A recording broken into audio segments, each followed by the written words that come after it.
Hi, this is Jacqueline here with the Grow Program. Um, I want to talk to you about a few things today. I want to get on a really good message, but a few things. And first of all, I want to talk about the actual video. Okay, as many of I was on the radio. I was, I'm not really a public speaker like this with doing videos. So I'm working on the video aspect of it. So please be patient with me and work with me there. Okay, and Rome wasn't built in a day. Okay. Also, want to talk about when I was a young girl. Um, I remember learning a little about Abraham Lincoln and learning that Abraham Lincoln wrote the Emancipation Proclamation. Abraham Lincoln freed the slaves, but it was a fight for him to free the slaves. Anyway, I'll get on that in a minute, but I just remember, because I'm in Illinois, so I remember like thinking, being real close to Lincoln, just thinking about Lincoln, and then even I used to draw, and one of the first portraits that I drew was a portrait of Lincoln. I was very proud of it. It was a beautiful portrait, but over the years stuff get lost, and it got lost. But I just remember thinking about that the other day, that I drew a picture of Lincoln when I was a kid, and very detailed. Because he has detailed features, and it was a detailed portrait. It was a side portrait, but I remember that, and I remember being very proud of that. And I remember thinking something special about this man. I don't know what it is, but it's something special about him.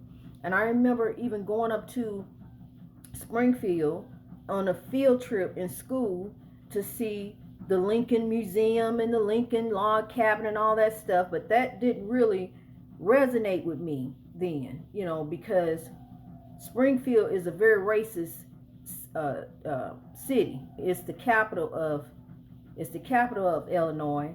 And it's very racist in Springfield. It's a bad spirit over Springfield. Barack Obama came out of Springfield. And even the people in Springfield hated Barack Obama. Even though he represented the state in the Senate, they still hated. He was hated, because he was African American. That's the only reason, But anyway, he propelled on and went on. But there's a even when you go into Springfield, and I used to live there, so I can talk about it, and it's the truth. I lived there. I went to school there temporarily for maybe about a couple months, and it's just a bad. Springfield's just bad. Okay. My brother died in Springfield. Springfield's just bad memories for me. So when I was a kid, going to the Lincoln, seeing the Lincoln building and all that didn't do anything for me. But now, being in touch with the spirits that I am, being plagued by spirits all my life, and now living in this haunted house, but I talk about God in this house. So these spirits in here know about God. So, I speak about God. This mind is godly. This is a godly journey that I'm on. This is pure. This is it's wonderful. It really is. And I need to tell you this too, is that the problems that you have in your life, many of them are caused by you. My last problem that I fixed was me. I was my last problem that I fixed. So you have to look at yourself. Are you the problem in your life? Are you causing the problems in your life? Are you the one bringing in the chaos? So I wanted to say that to you real quick. Put that out there. And and back on Lincoln. So being in touch with the spirits, on in a good way. I was told Lincoln was a saint. So I looked this up. And sure enough, he was. He hated slavery. And he was hated because he hated slavery. And he was plotted against. And he was condemned. He was hated and condemned, and they were out to get him no matter what.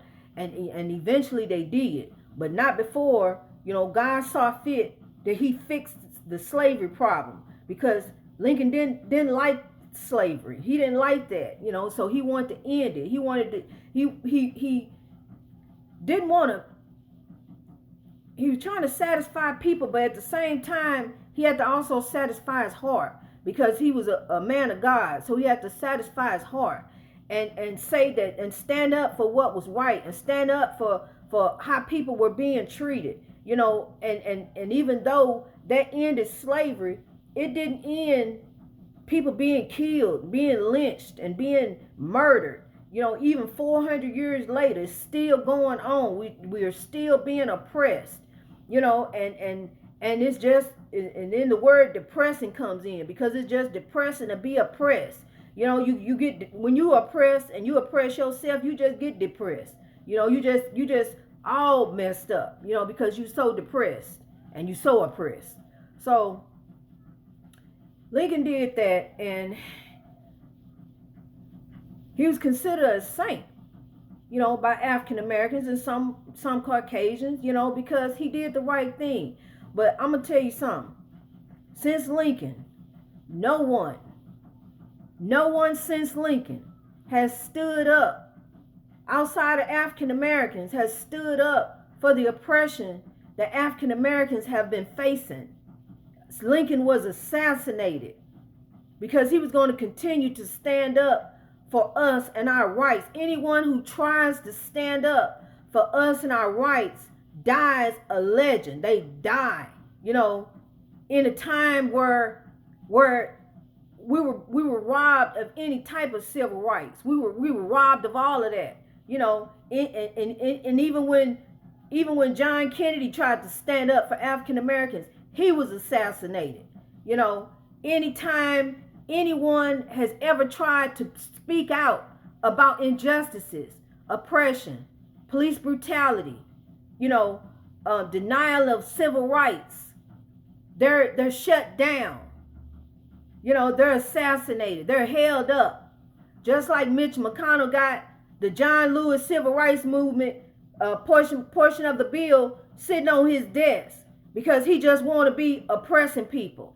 He want to continue on with the oppression. He's okay with that. See, he's not being oppressed. But I'm going to tell you something. These people who think they getting away with doing stuff like this, like Mitch McConnell, they going to get theirs. I'm going to tell you something. You may think, and it may anger you. And that's what is going on in the African American community. People are angry, and they take it out on one another and take it out on themselves. But I'm going to tell you something. This is what I know. That doctor, J. Marion Sims out of New York, I wrote that mayor years ago about having that statue removed. And I just happened to look up the article, and I read that the mayor, Bill de Blasio, had the statue removed, a year or so ago.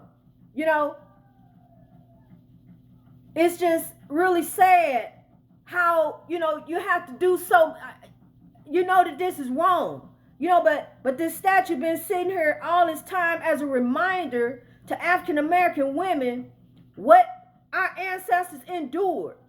The pain that they endured, the pain that they suffered. To this day, it psychologically affects me to go see that type of doctor. It bothers me because I think about that. I think about what they went through without pain medicine. That truly bothers me. It really does. To think about what our ancestors went through. But I challenge my anger into positive energy, through the GROW program. Instead, because I could sit up here and beat myself up about it, or take it out on the next white person, or be angry at them, but no. God teaches us to love. That's in us anyway, is to love. But we remove that, because we are under this oppression. So we remove that love. It's there, but we put it, we pile stuff on top of it. We pile the hate, the anger, the unforgiveness, the grudges. We pile all that on top of that love, so that love can't come out. But what you got to do is you got to remove all of that stuff. You got to do some spring cleaning on the inside and remove all that stuff, so you can be better. You can be a better person, and you can begin to change your way of thinking and begin to build back into your community, by building back into yourself. That's what GROW is all about. So, that's how we have to work on ourselves because there are no reparations coming. We are not going to get any reparations. We are the reparations. So, you have to get up and stop oppressing yourself and stop enslaving your mind, and start thinking about your future, today. Thinking about your future today. This afternoon you done with drugs. You done with alcoholism. You done cheating on your husband. You trying to live right. You want the glory. You want the peace. You want the happiness. Because I'm going to tell you something real quick. My problems were what I made. I don't have any problems now. My problems were what I made. My money problems, my problems in my marriage, everything that went on, I created that. Yes, I suffered a back injury a year and a half ago, but I'm going to tell you something. I didn't let that back injury defeat me because I'm a legend. I did not let it defeat me. I'm in this world, but I'm not of this world. And that's how you have to begin to think about yourself and watch what begins to manifest in your life. Them problems going to be gone because your problems are what you create. The chaos that's in your life, you allow that chaos in your life.